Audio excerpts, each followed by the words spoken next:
I'm not a salesman at all. I'm just a dude. I'm just a guy with a huge forehead who likes to make who likes to make stuff and share it with people.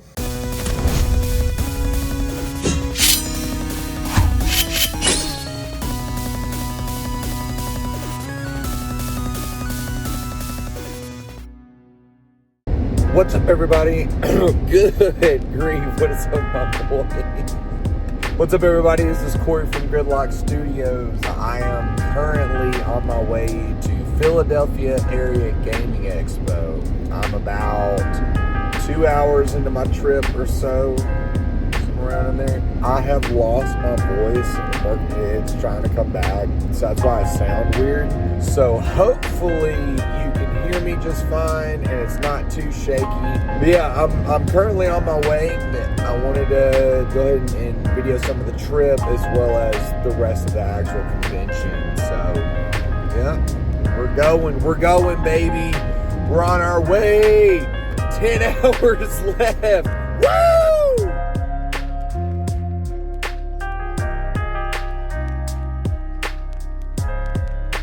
So hard cut to, it's now like 2 o'clock p.m. Eastern time.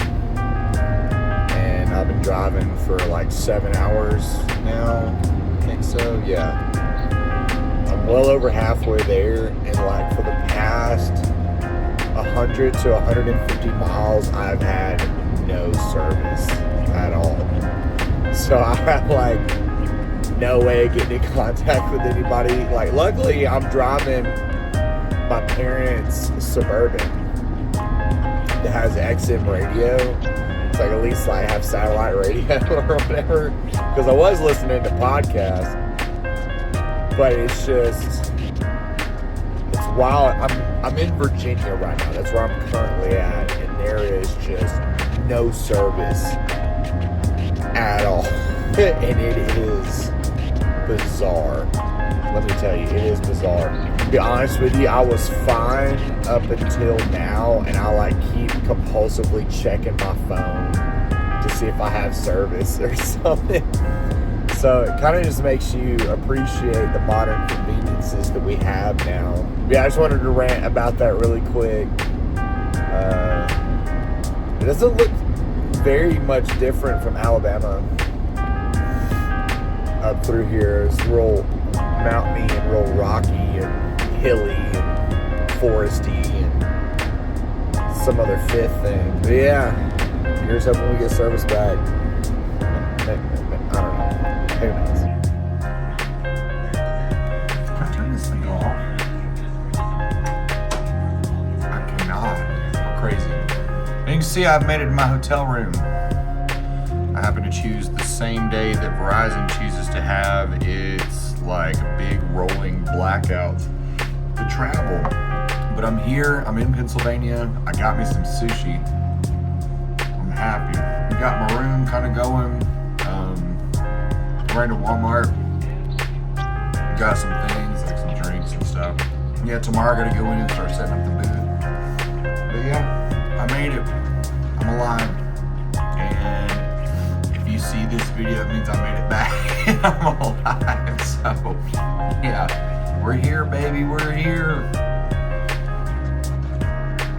I'm gonna finish this sushi. Good morning, it's Thursday. It's Thursday, my dudes. Right now I am on my way to the convention center. I got GPS going on this bad boy. I got service back today. It's fantastic. Today is a good day. I've yet to eat breakfast yet. I was gonna grab something on my way, but I got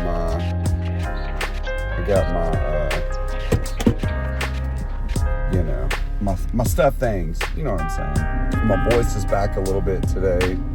Not much, it's just less scratchy. So, had a good night last night. You can probably still see the CPAP marks on my face. But it's chill. It's chill.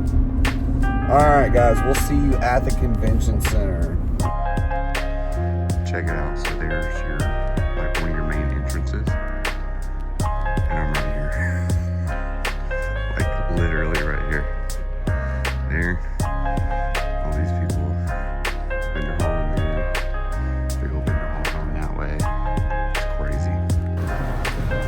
So I've made it, and I'm going to go ahead and start setting up my booth, and everything's going to be hopefully in here right now. I hope I don't have to go out and get anything else. But yeah, I'm going to do like a little time lapse of me trying to set everything up. So here we go.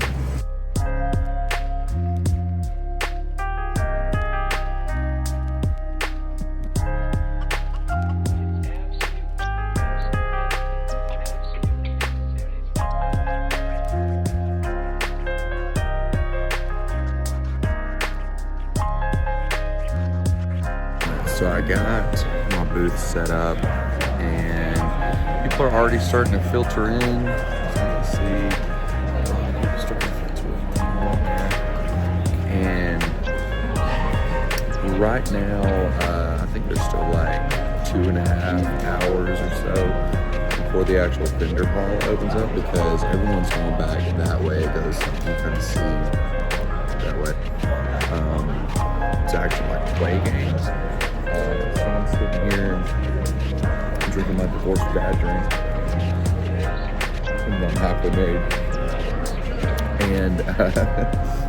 and just drawing and working on my comic for a little while, just kind of burning time, because they're not really letting people back this way. There's like staff kind of directing people to go towards the play area. You see a lot of game masters and stuff showed up earlier. Some players and whatnot. But yeah, it's Thursday. From what I know about conventions, Thursday is usually like the slow day, Thursday and Sunday. So I don't really know what to expect. So I've never been to this convention before. Got me some cough drops. These are amazing. So yeah, I'm just sitting here working on my drawing for a little while, and charging my phone, listening to YouTube, and just kind of vibing. So yeah.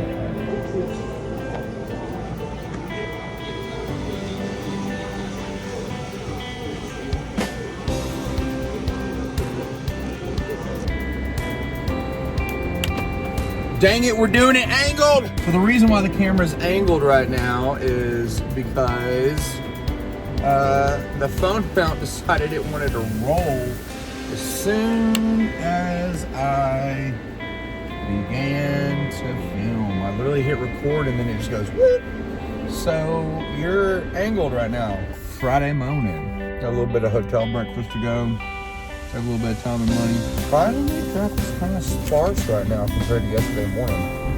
I left my tripod at the convention like an idiot. So I decided not to film like a retrospective yesterday, because I didn't have my tripod and I felt like holding my camera that long. You can call that lazy. I don't know. Regardless, yesterday went about as well as you can expect a Thursday to go. I did sell some towards the end of the day, but I think I saw like a total of 1 transaction. And I've noticed I'm starting to get my voice back. Today is Friday. I feel like a lot more people will probably be off Friday, and this will be a little bit more busy of a day. Here's to hoping that Friday's going to be better.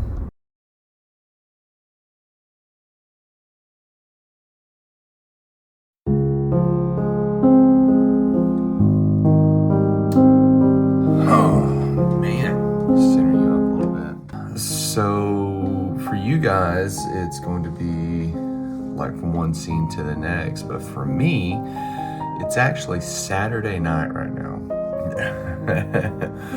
Friday was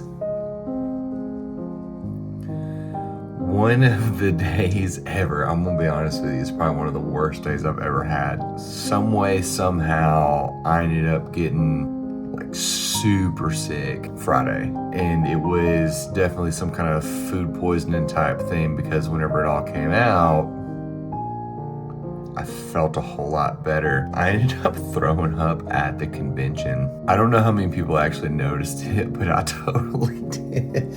I was here thinking, I was like, oh my God, these people are gonna know me as like puke or something now. And yeah, I had a really hard time with it, because I'm all the way up here like 12.5 hours away from home and completely alone and just like dying in the bathroom. And yeah, it absolutely got to me. Emotionally and physically, I'm talking about it forevermore got to me. But of course, after I got it all out, it was fine. So it lets me know that it was definitely something that I ate. That being said, today, whenever I went to the convention, I was a little unsure about how everything was going to go because I hadn't eaten much, but it ended up being okay. But I'm not going back for Sunday. I ended up packing up all my stuff and I'm going home on Sunday instead of going home on Monday. And that's something that I wanted to talk about, is what I've learned just in this one trip. For one, I guess let me talk a little bit more about how the whole experience went. I'm used to running games at conventions, not running a booth. It's not my first time doing it. I've done it 3 times. This technically being my third. I somewhat knew what to expect, but this was, honestly, it was about as bad as you could probably make it out to be. I don't think it was the fault of the convention at all, and I don't really think it's the fault of me either. I think the convention does really well at hosting and running games and keeping people entertained, but I think that it has a hard time.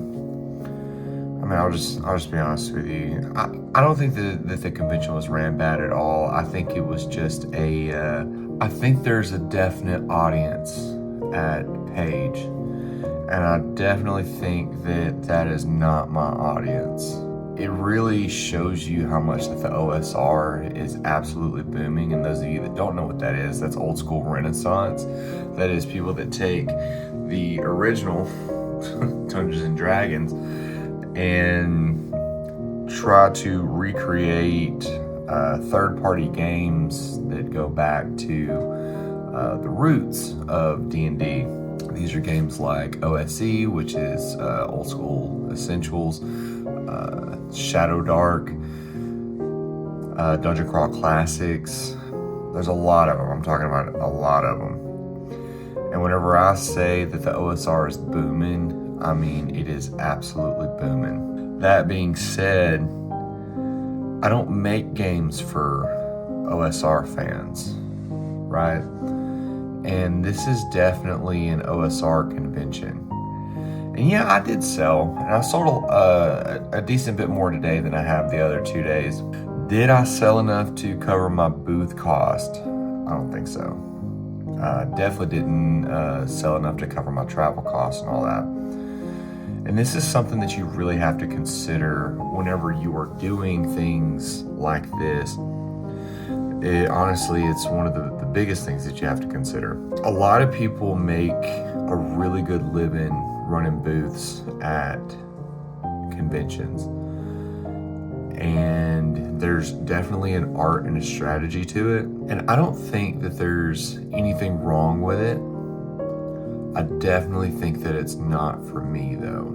I talked to my wife a lot about it. The way that I've done conventions in the past is typically whenever I go, I run games at it, and I'm able to put my project directly in front of people's faces, let them experience it the way that I mean for them to experience it. And it's different that way than whenever you're having to sell yourself to someone and you have about 2 minutes max. Oftentimes you have like 30 seconds. There's an art to that, and I don't know if that's an art that I want to try to learn. I'm not a salesman at all. I'm just a dude. I'm just a guy with a huge forehead who likes to make stuff and share it with people. So as far as like boothing at conventions, I think it's going to be a long time before I do one that's far away again. Now, we have Gen Con coming up. I'm going to be running games at Gen Con. I'm not going to be running a booth. But you take stuff like a lot more of the local conventions around Huntsville, there's a lot. And I would be more willing to do that because I'm close to home and my costs are really low. And getting your stuff out there and getting known is the hardest part of all of this. And it's the least fun part of everything creative. Is if you do something creative, and you want to try to make some kind of money off of it, the absolute hardest part is getting it in front of people. However you do that, I don't know. But there were some good things, great things actually, that came from this convention. I got to talk to at least 3 different YouTubers that I watch. One of them I'd heard of, but I hadn't really watched much of them, and that was Nerdarchy. Meeting Ted from Nerdarchy was really, really cool. He came up to my booth and talked to me and my booth neighbor for a good little while, and he was really cool. I really, really enjoyed talking to him. He looks like an absolute wizard, and I don't know, he was cool. He was just a cool guy.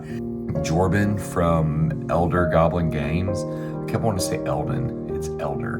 Like, I don't watch this guy. I'm a subscriber to this guy. He's awesome. He likes games like I like, and I don't really know if you can really put a name on that genre yet of the kind of games that I like and that I make. And I got to talk to him for a little while, and that was super cool.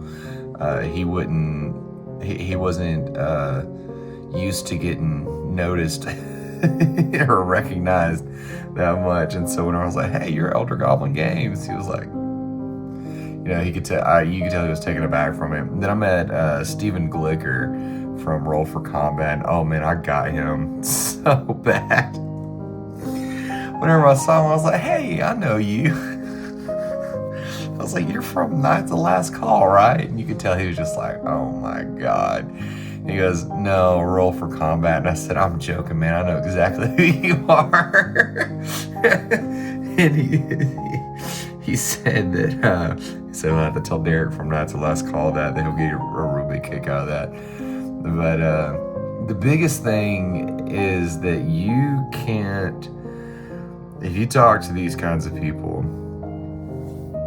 that are these bigger time creators at these events, and you mingle with them and you network with them, something that a good friend of mine, Zach Goins, he works at Limithron now.